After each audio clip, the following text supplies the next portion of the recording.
The Vagabond on Wheels.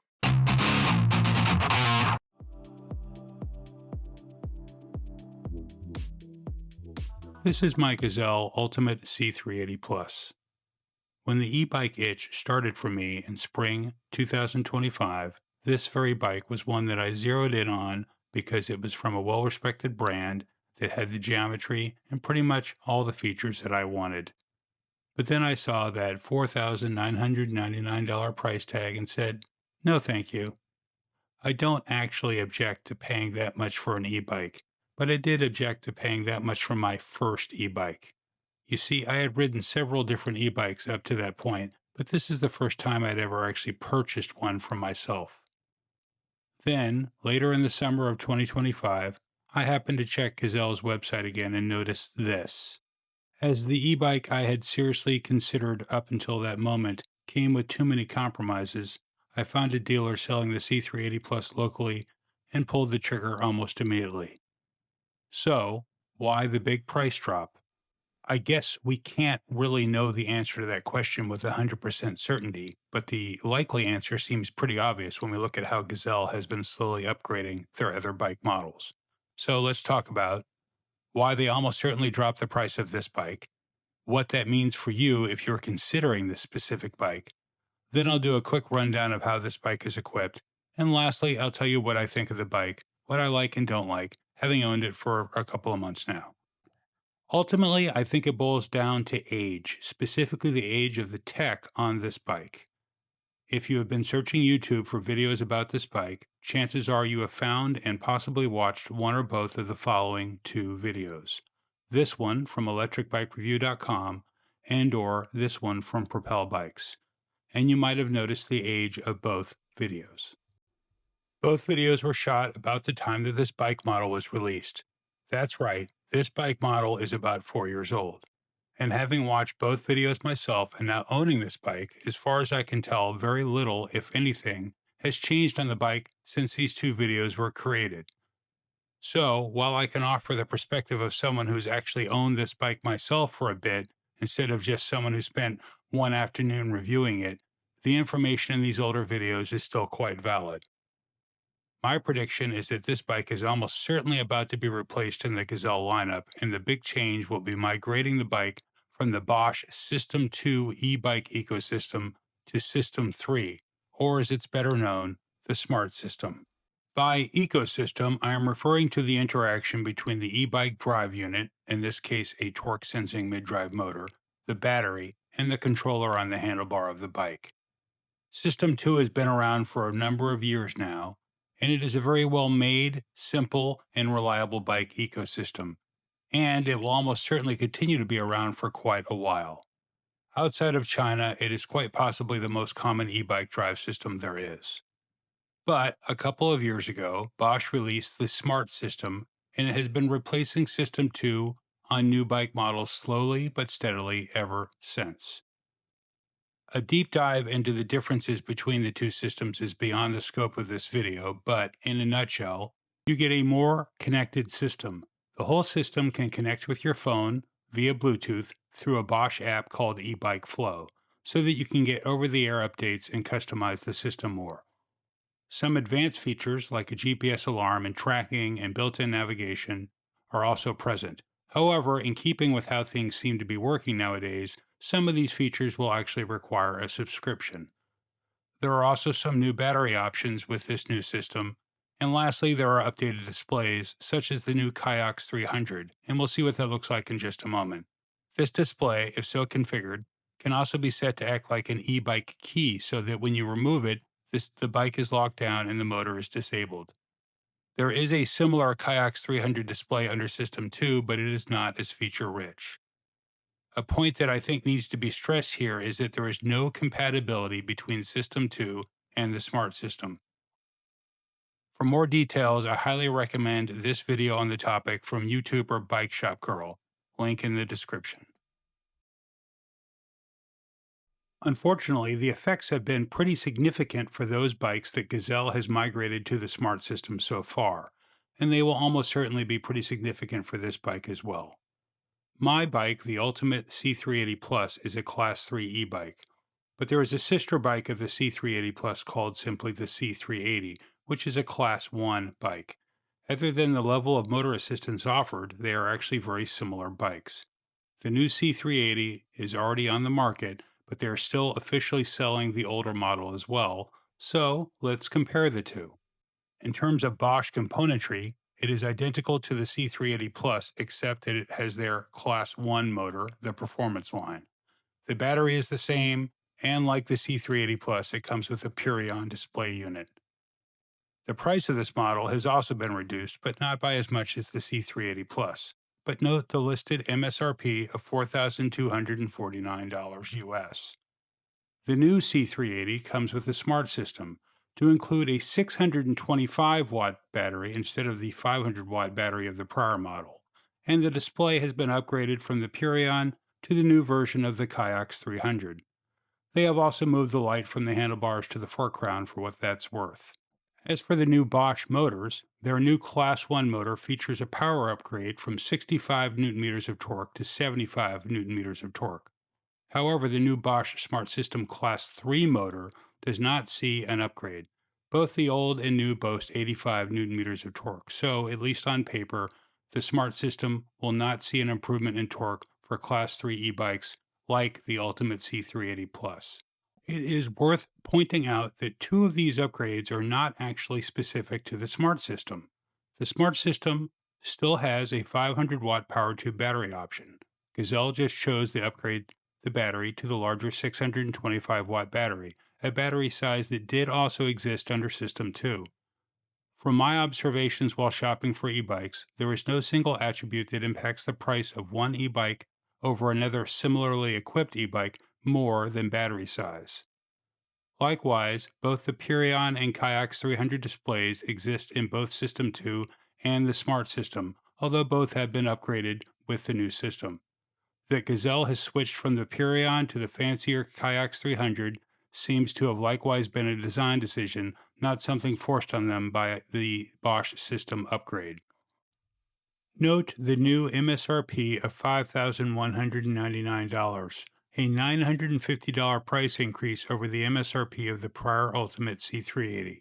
So, in a nutshell, one could argue that the price increase of $950 is mostly due to the battery and display upgrades, not so much due to the upgrade from System 2 to the Smart System. But it boils down to what you are willing to pay, and the $950 price increase is likely about what we will see with the future C380 Plus model as well, which would take the MSRP from $4,999 to $5,949. And like the new C380, I predict that the new C380 Plus will come with the Smart System and include the Kayaks 300 display and a 625-watt battery. But System 2 is also still in production, and it will continue to be supported by Bosch for many years to come, so longevity should not be a concern for you. Your decision really only need be based on features and price. Now, let's talk about this bike, the one that is actually available for sale right now in October of 2025 for $3,499. This bike only comes in one color, the gray that you see here. It comes in three sizes and comes in both a mid-rise, which you can see here, and a high-rise version like mine. There is one additional reason why you might want to prefer the high-rise version over the mid-rise version, besides personal preference, that being whether you might want to someday install a battery extender. But we'll talk more about that later in this video. Like I previously mentioned, this is a Class 3 e-bike, which means no throttle and a motor that will offer pedal assistance up to 28 miles an hour. Gazelle does not sell any e-bikes, at least in the United States, that have a throttle. I'll briefly mention that there is also a version of this bike that has a chain and derailleur called the Ultimate T10 Plus. Like with the C380 Plus, it has also been substantially marked down for what I suspect is the same reason. I would expect a new version of the T10 Plus as well with the same upgrades that we just talked about. So let's talk about this bike. I don't want to be too redundant of the videos that I mentioned earlier, but let's shoot through the components of this bike. But before I do that, I do want to clarify that this bike is one that I've owned and ridden for a bit, so not everything on this bike is stock anymore. Just so there is no confusion, I have upgraded the pedals, added a water bottle cage, I have a foldy lock mounted on the top tube, and my bike has a feed bag and my Wahoo Bolt bike computer mounted to the handlebar. Also, while not obvious in the video, I have also exchanged the stock front axle with a Robert Axle Project axle, as I'm about to install an Old Man Mountain Divide front rack to this bike. If that installation goes well, I'll make a video about it soon. The stock axle is a Suntour Q-Lock quick release axle and looks like this. This bike does indeed come with pedals, but they are very basic flat pedals. They are more than sufficient for doing a test ride or two, and possibly even some initial use of the bike, but many owners will probably want to upgrade to different pedals based on their preferences sooner rather than later. At this point, I do want to apologize for the fact that my bike is a bit dirty in this video. I filmed this in the middle of a long ride, and I have never been historically good about keeping my bikes clean anyway. So let's start with the core of the bike, the drivetrain. It features a Bosch Performance Line speed motor, delivering motor assistance up to 28 miles per hour and delivering 85 newton meters of torque. It has a Gates carbon fiber belt connected to an Enviolo internally geared hub, or IGH. This is the trekking model, which delivers 380 degrees of gear range. That's where the 380 in the bike's name comes from. It is a continuously variable transmission, or CVT, twist shifter, so no gears, and we'll circle back to this shortly. It has a Bosch Purion display. This is basically their bottom of the line display, and we'll circle back to this as well. Before we talk further about the Purion and the Enviolo, let's take a look at the rest of the components of the bike. It features a Shimano front hub, Ride Dutch rims, which have kind of a nice dishy look to them, although they are a dust magnet and often look dirty, as they do here. It has Schwalbe Energizer Plus 28 by 1.75 or 47 millimeter tires. Basically, these are an e-bike specific and high-speed rated version of the popular Schwalbe Marathons, with that same 3mm green guard puncture protection and nearly identical rolling resistance. At 1.75, these are on the narrow side for e-bike tires, many of which are 2 inches plus, and of course with fat bikes, may be 4 inches plus. But these are great tires. But I am also a Schwalbe Marathon fanboy. I have Marathons on both of my analog bikes and just love them. The front fork is a Suntour Mobi 45, the spring model. It has 80 millimeters of travel, and it is very easy to lock in or out, even while on the move. The brakes are hydraulic Shimano brakes, model MT420s. The rotors are 180 millimeters in the front, 160 in the rear. These are 4-piston caliber hydraulic brakes. They work really well. I have no complaints. And this is what the brake levers look like. The cranks are made by Miranda. The stem is very adjustable from -10 to 60 degrees. I have left mine where it was when I bought the bike, and I seem to like it about where it is. I'm guessing, but it looks like it's currently set at about 20 degrees here, so I could go up or down quite a bit from its current position. It is a 31.8 millimeter stem. The included kickstand works well, seems durable and well made, and has been flawless for me so far. The included handlebars are about 530 millimeters in width and seem to have about a 20-degree back sweep. While this may seem narrow, I am 6'3" with fairly broad shoulders, and I find these handlebars very comfortable. The included grips are Ergon GP1s. I'm not normally a fan of this type of grip, although I know a lot of people are. Historically, this type of grip tends to give me cyclist palsy, but on this bike it really hasn't bothered me yet, probably due to the more upright riding position. The lights are hardwired front and rear. The front light, at least, is made by AXA. They seem to be of very high quality, and the rear light is integrated into the rack. They come on automatically whenever power is enabled on the bike. You are supposed to be able to shut these off with power turned on, but I haven't been able to figure out how to do that successfully yet. Note that they both have some degree of side visibility, both front and back, which is a very nice safety feature and substantially improves your visibility to other people and vehicles from the sides and the dark. The rear rack is attractive and nicely integrated. The side rails have this somewhat unusual polygonal shape to them, but my Ortlieb panniers, which are back rollers, clip securely to them with no hassle at all. The rack is rated for almost 60 pounds, so it's very beefy. That's a solid weight rating for a rear rack, comparable to a tubeless rack. As is common with Dutch bikes, this bike has an AXA Defender frame lock, aka a cafe lock. The key is locked into the lock and cannot be removed unless the cafe lock is enabled. You then use the same key to unlock and remove the integrated battery. I have only one free hand, so I didn't demonstrate the process on video, but the Propel Bikes video I referenced and linked to earlier has a demonstration of the process. You do, of course, get more than one key for this. The charging port for charging the battery on the bike is right here on the down tube. The charger is, of course, included. It's Bosch branded as you would expect. It's actually pretty light and still does 4 amp output for faster charging. The fenders are also very nice, seem to be all metal, and I have no complaints. My last bike came with cheap plastic fenders that were both flimsy and prone to rubbing and had to be replaced, so it was nice to buy a bike that came with higher quality hardware. The saddle is a Cell Royal Ascenza Plus. It has been the very rare saddle on a bike that I purchased that I haven't felt compelled to replace right away. The seat post is a regular seat post, not a dropper, but obviously you could install one. And lastly, it comes with a bell that works reasonably well. The overall weight of the bike from the factory is right around 60 pounds. People have complained that the Bosch speed motor is a little loud.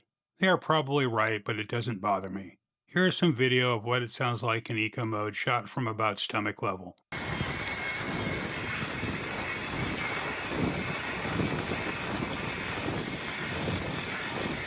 It does get a little louder as you move up into higher and higher modes of assistance, but like I said, it doesn't bother me and I don't really notice it. Speaking of levels of assistance, there are 4 levels of motor assistance on this bike: Eco, Tour, Sport, and Turbo. On flat ground and light hills, I ride in Eco mode 100% of the time. On longer downhills, I will often shut it off altogether to save battery. For steeper and longer hills, I will bump it up to Tour, but I personally virtually never use the higher 2 levels at all. It does include a walk mode, which is situationally useful. This is basically a mode that provides assistance to you should you ever need to walk the bike up a steep hill or over some sort of obstacle. This could very well be a welcome feature on a heavy bike like this. The advertised range in eco mode is 60 miles, and in my experience, that seems accurate, if not a little low. I just did a 42-mile ride in 100% eco mode that was fairly flattish, about 1,200 feet of total elevation gain, and my battery was still at 40-ish% when I was done.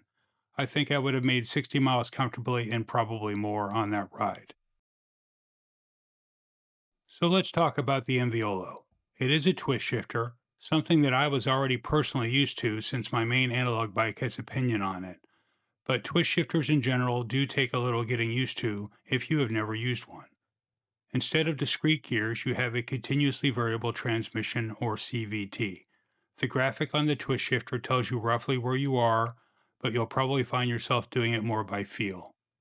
It is effectively unlimited gear choices within the 380% gear range. I wasn't sure I loved it at first, but now that I'm really starting to use it a lot, I'm really starting to enjoy how easy it is to fine-tune what gear you're in. No more one gear is a little bit too high, the next gear is a little bit too low. You can easily dial in the perfect gear so that you're always able to maintain exactly the pedaling cadence you desire. If a little headwind kicks up or a little upslope kicks up, all you have to do is lower your gear just a smidge. It's very, very easy. I'm not sure I would love it on an analog bike, but I like it more and more each time I've ridden it on this e-bike. And like with pinions and roll-offs, you can change gears as much or as little as you like when the bike is not moving. But unlike the pinion, you can also change gears somewhat even when the pedals are under load, especially downshifting. Like I said, the twist shifter will take some getting used to if you have never used one before. It's kind of like a motorcycle throttle in that you will twist it back towards you to go up in gearing and away from you to go back down. The rubber on this twist shifter isn't very soft, so you might develop a blister and then a callus on the right side of your right thumb. But even though I have developed a fondness for the Enviolo, there are 2 things about it I don't care for very much. First, the gauge. The gauge isn't quite useless, but it's close. I'd rather have some sort of numerical dial. And looking at the new twist shifter on the new C380 with the Smart System, it looks like I'm not the only one who felt that way. This, to me, looks a lot more useful. My other complaint is about the gearing itself. Despite having a fairly solid 380-degree gear range, I think the lowest gear on this bike as it's configured is still a little high. On climbs steeper than about 13%, it really isn't quite low enough and you really have to stomp on the pedals. And when you're at that point, even upping the motor assistance to sport or turbo really doesn't help much. This has mostly just been an issue for me on a few steep gravel climbs, but I have climbed at least one paved hill where it wasn't great as well. It's hard to pin down based on available documentation exactly what the lowest gear is on this bike, but it seems to be about 28 gear inches, and I would prefer to see the lowest gear much closer to 20 gear inches or less, which is what you would expect the lowest gear to be on a bike set up for touring. In the future, I may explore swapping out the front ring for something smaller to shift the whole gear range lower, since honestly, I never use the highest end of the gear range right now anyway. I tend to maintain a higher cadence. I will have to do more research on this, as this would likely require switching to a smaller belt size as well. But other than those exceptionally steep and fortunately uncommon climbs, the combo of the Enviolo and the motor has been excellent. I have had no difficulty cranking comfortably up almost every other hill I have faced in just tour mode, the second lowest level of assistance. The Purion display really is pretty low frills, but it gives you the information that you need to know. I only have three somewhat minor gripes. The display shows speed in large characters, which is good, and there's a battery gauge at the bottom of the screen, which is granular to 5 pips, and there's also an indicator to let you know if your lights are on or not. But then there is one section in the middle of the screen where you can choose between one and only one of 4 other pieces of information. You change between these 4 by doing a long hold on the minus button on the control. These 4 things are the current assistance mode, such as Eco or Tour. There's a numerical remaining range estimation based on the current assistance mode and the remaining battery charge. There's a tripometer, and then there's an odometer. I feel like the current assistance mode is something that should always be displayed. If that were always on and I was only rotating between the other 3, that would be much better in my opinion. Second, it would be nice if the display and the controls were separate like they are with the Kayak 300, so that the display was mounted in the middle of the handlebars, but it is something you quickly get used to where it is. Lastly, it would also be nice if the battery meter were more granular, i.e. more than 5 pips. The range remaining mileage indicator really is not very accurate at all, and I think it would be useful as a warning when the proverbial tank is almost empty, but as an accurate representation of actual range left, not so much. The battery indicator is probably the better indicator, so if it was more granular, you'd have a better idea of how much range you actually have left based on the way you're riding at that time. Before I deliver my final thoughts, I have added a short additional section at the end of this video regarding the Gazelle battery extender. If you have no interest in that, you can skip the final section. As for this bike, some slight gripes aside, this has been an excellent bike for me so far. I find myself looking forward to long rides now more than I have in years because I am so comfortable riding it and because I know the motor is there to give me just enough extra assistance to maintain a good speed and a strong headwind and take some of the sting out of steep or long hills. My recreational rides have actually not been easier than they were before because I am riding longer and probably a little faster, but still being much more comfortable the whole time. Some of this would be attributable to any e-bike, but even though this is my first one that I have owned, it is hardly the first one I have ridden, and this has definitely been the best I have experienced thus far. As for you, dear viewer, if you want this bike or a similar Gazelle bike, what you need to decide is whether or not the current sale price, but the older tech is the way to go, or whether you want to spend possibly quite a bit more money for the newer tech and all the features it comes with. I hope that some of the information that I have presented here will help you make that potentially difficult decision. Well, there you have it. I hope this is helpful to anybody considering buying this bike in late 2025 or early 2026, or for someone later on perhaps considering picking up one of these used.